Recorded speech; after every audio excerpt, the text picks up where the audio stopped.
grandfather, George Lester, his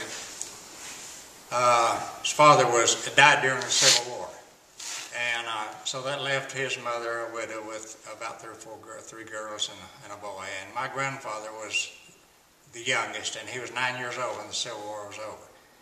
And they told this story about having to continue their farm the best they could and nobody to help. So he said he had to reach up to reach the plows. Of course, back then all the plows were walking plows, so he had to reach up to reach the plows. But they did the best they could. But great-grandmother Lester, his mother, had boarding houses. We'd call them, still we don't have as much anymore. But they had houses where people that didn't have a home and were moving around working could stay and eat and sleep. And so that's how she made her money. Then she managed to get by and save her money.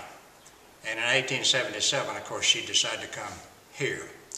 And they came by ox wagon. And Grandpa was 21 then, and he was considered the boss of the outfit. And one thing that happened on the trip down here was that between here, somewhere around Weatherford, or between here and Fort Worth, some men stopped them on the road and said, if you go to Brown County, you'll starve to death. We've got land right here, and said, you better buy it, you better not go into Brown County. But Mother said Grandpa was kind of, he wasn't a man to use flowery words. He spoke the truth pretty directly, so he told those men, I'm the boss of this outfit, and we don't want your land, we're going to Brown County. So that was the end of that. But anyway, they had people, trying to divert them and sell. But they come on to Brown County and arrived here in August of 1877. Tell about the oxen and not knowing about the water.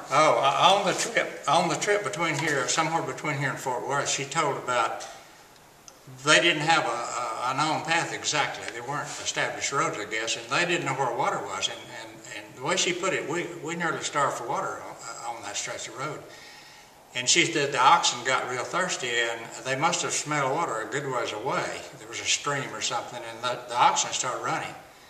And the way she put it, they ran and pitched off a steep bluff with their wagons. But it didn't hurt anybody and didn't kill any oxen. But she said they were so thirsty they drank so much water that one got sick and had to leave it behind, and it died. So they just, I don't know how long they went without water, but they just didn't have water. And so those oxen were really thirsty.